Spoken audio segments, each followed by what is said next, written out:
Hello all, my name is Mahesh Kumar Waka. I am working as Senior Software Engineer in Evoke Technologies, Hyderabad. In this session, we will talk about various access modifiers, what a package means, and what are class and object in Java. So when I talk about Java, a simple definition will be it is just a template, a blueprint, or a prototype to build a specific object. So if I want to create an object, I need to have a class. Okay, it just contains a set of instructions. So you open any class, you will find some set of instructions which are written in Java. Primarily, you'll find some variables and some methods. When I'm saying variables, they are just mentioned as attributes of that class. Methods are just some functionalities using which we can do some specific operations based on the user requirement. Okay, if that is clear, we will go ahead and talk about object. Object is any real world entity. It may be a physical entity or a logical entity. Let us say a computer, or let us say a bank, let us say an account. So all of these can be defined as a classes, and we can create our own objects. Okay. So object can just be understood as an instance of a class. So I will talk and make you understand about what these means with a simple example. And we will also talk about what a package means and what are the various access modifiers in Java. So if we are clear with the definitions of class and object, we will just take a look at the example which we have seen in our previous session. So this is just a basic program. In this, we have understood how to start with Java Hello World program. So in this program, we have mentioned and understood few keywords and the constructs to start with. So here I have mentioned that public is an access modifier and class is one of the keywords. Static is similarly a keyword and void is also a keyword. So you can see those words highlighted in this program. So these are some of the keywords in Java. We have a lot more, but for this program, we just have these. So in this, uh, as I said, public is one of the access modifiers. We have few more access modifiers. Those are protected, default, and private. And we have to understand what is the importance of these, what is the essence of these, and when to use which one. So if we have to know about that, we have to write some sample programs and understand things better. So I have said that class and objects are some of the uh, key components of any of the Java language. So if we go on writing classes and creating objects, then we will understand things better. So to keep things simple and easy, I have just considered a banking system so that we will be able to understand class and object in a simple manner. So I will go to the program which I have written previously to make sure we will not waste any time in this session. So I have put a class file name as bank. So I said this is one some entity, a real world entity. Bank is a real world entity, right? So I have chosen the bank and have named my class name as bank. So in bank, I have put some variables which is having some data types. So I have put string name, string address, and int number of years. So these three variables which I have put forward here, these represent some attributes of this bank. So it makes sense to keep these variables within this class. Just like these variables, I have put another method to make sure my program will be running. So I have used the same construct as we did previously, public static void main string arguments. And in this, I have used a new line here. And I am saying that line as bank reference equal to new bank within braces. So we have to understand this line in much more in detail. Only then we will be able to understand the whole program better. So bank is something which I have created here, and for creating an object, as I said previously, that classes are used for creating objects, right? So I want to create an object of a bank. So that is why I have used a reference that called as bank reference. You can put a name of your own choice, but I have put it to make things clean and easy. So bank reference is equals to new bank. So what this statement does is it is creating an object for us. And what object it is creating? It is creating a bank object.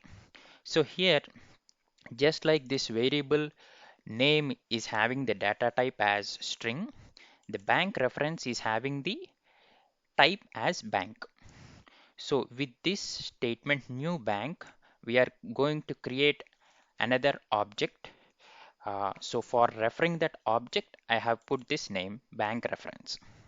So I hope things are clear. I'll just reiterate because this is something major to understand. So bank is something, a class which we are trying to create here. Bank reference is a name which we have given to our object. So with that name, we can try to access the variables within the bank class. So here I have just given a couple of print statements so that we can see that what values the system will print. Also, interesting thing to observe here is I have just declared the variables here. I did not give the name to the bank, I did not give the address of the bank, I didn't give the number of years of the bank. But here in this print statement, I'm trying to refer that bank reference and trying to access the variables within this class. So what happens in this case? We will take a look at it, but we will also understand that we only just declared these variables. So this means that the compiler will be able to understand that there are some attributes for this class, but those do not have any values defined. So in that case, system is going to provide the default values. So here I have wantedly uh, put forward the default values. So we will just take a look at what will be printed out of this program. Okay.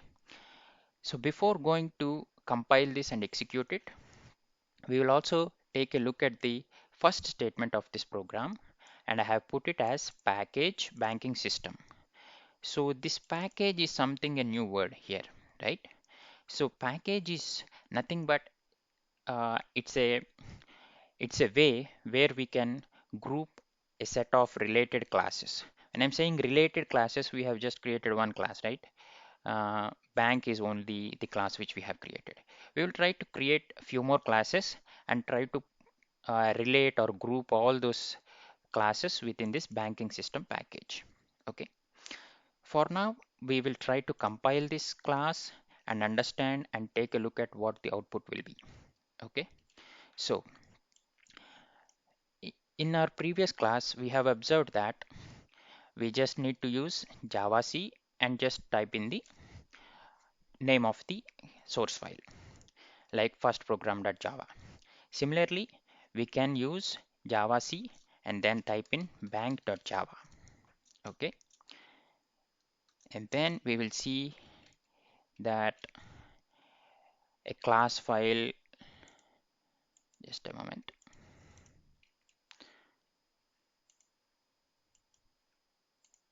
Yeah, we see a class file getting created. So if we try to execute that class file, see, we are seeing a problem here. We are seeing that an error. It is saying that could not find or load main class bank caused by no class def found error. This is because we have created our class file within a package and we named it as banking system.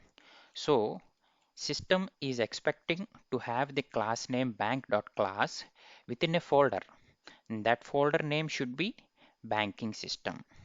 So just like the name of the package, we need a folder to be populated here. So that will happen if we use one option of the Java compiler.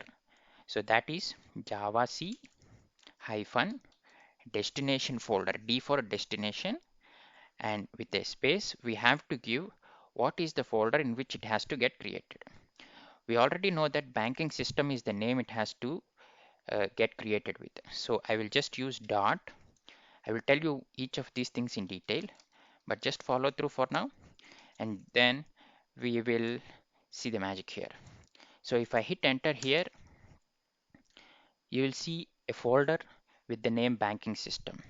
So now I will be able to execute my class file. So for that, I have to mention the package name and also the class file name. So if I do this, I see that there are two things that are the output. So I got 0 and null. What are these 0 and null? These are nothing but the default values for the integer and string in Java. So here we clearly observed that if we do not initialize, or if we do not give any values, in that case we will get the default values, right? So here I will tell you about the Java C-D, these things. This is just like, you can think of it as Java C is the compiler which we need, and -D is an option, and then we have to give the destination folder. So when I'm saying I have to give the destination folder, here I have just given dot, right? So if we use this dot, whatever package name we have mentioned in our program, that will be created as a folder. That's why I have put it as dot. And after that, we have to give the source file name. So that is bank.java. So with that, I was able to see that the banking system is some folder that got created, and also the class file also got created. And then we are able to execute it by giving the full name, that is banking system.bank, and then only we will be able to see the output. Otherwise we will see errors like this, no class def found error. There are many more errors, but going forward we will understand and take a look at each of those things. For now, understand that if you are defining a class in your package, you have to execute the file this way. Okay. So when I'm saying package is a set of related classes, right? So in a banking system, if we have a bank, it also has some accounts, right? So I have created another file called account.java, and in that account.java, I have created this class account, right? And here I have put some values to each of the variables which I have called here. So account number, account type, account holder name, and some other statements. So here we have to understand that this is just another class within the package banking system. So I said that packages are nothing but a set of related classes. So bank, if bank is there, accounts will be there for that bank, right?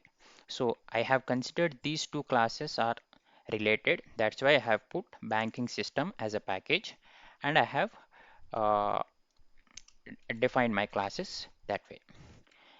And then you can understand that in Java also we have some system packages which Java will be providing us.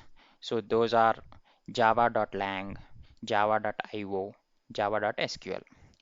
We can have a doubt here, like what is java.lang, what is java.io, what is java.sql. So these are having specific purposes, and these packages are providing classes, different classes. So we have something else called as java.util as well. So Java is providing all these classes, and within these each of the packages we have sub packages. When I'm saying these are the packages, you see that Java is common, right? So lang is one thing, IO is one thing, SQL is one thing, and util is one another thing. So these are all the sub packages. So we will understand about sub packages a bit later, but for now understand that package is a group of related classes. We also will talk about the interfaces a bit later, but this is the definition of the package. If these things are clear, we will dig more about access modifiers. When I'm saying access modifiers, I have used this public much more than any other access modifier. But we will understand what these access modifiers are. So public is something that is available to everyone. The word itself says that, right? So when I am saying my class is a public class, it can be used by anyone, anywhere, if I can provide that. So just like public, we have few more access modifiers like protected, default, and private. So I have put these modifiers in this order so that it will be easy to understand. So public is something that can be given to a class, a variable, or a method. So now another word popped up here, that is method. So here main is one method. Just like the main, we can create our own methods. For now, we don't have that requirement. So we are just going forward with main. So we can use public for class level and also at the variable level and also at the method level. So here, if I can use public, why did not I use here? If so, if nothing is used, which modifier it will be treated as? So these will be treated as default access modifiers because I have not given whether it is public, private, or protected. So if nothing is given, these are considered as default. So if someone comes and asks you what is the access modifier for this particular account number, then I will say it is default. Similarly, I can just remove the public from the class level. I can just put a class account, right?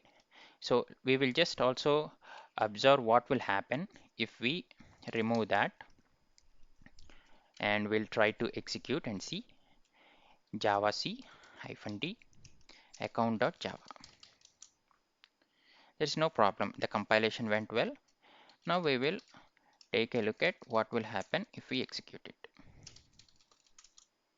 See here, I'm able to see the output without any problem, right?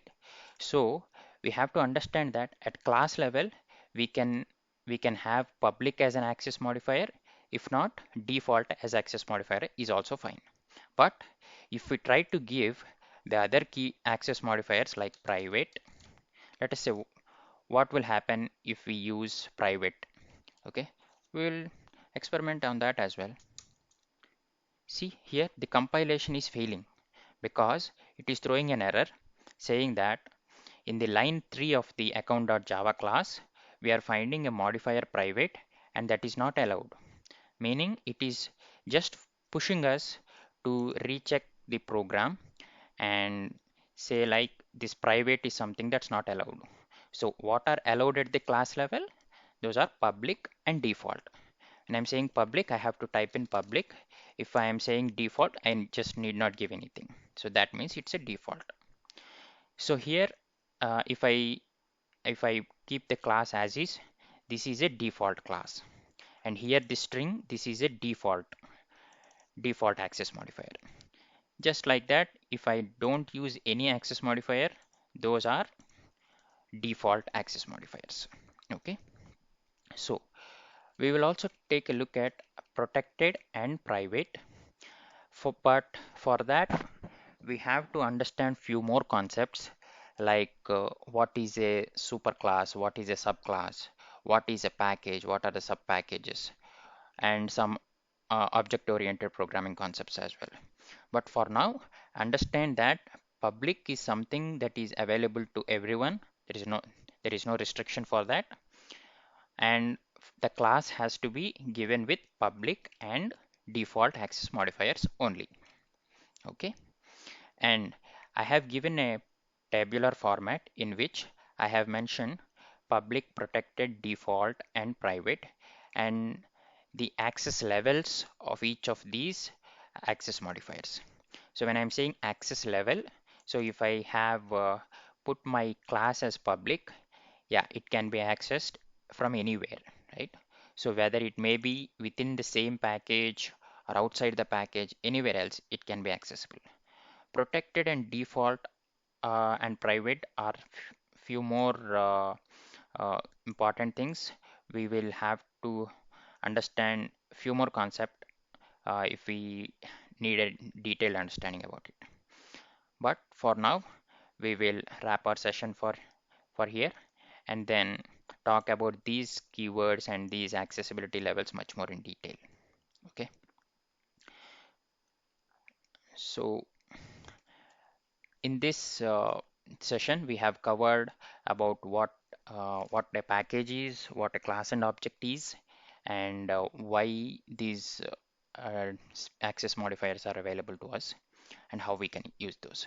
We will continue much more in the next session and in a detailed manner, and understand various possibilities of which can be used for which level, like public and uh, default can be used at class level, right?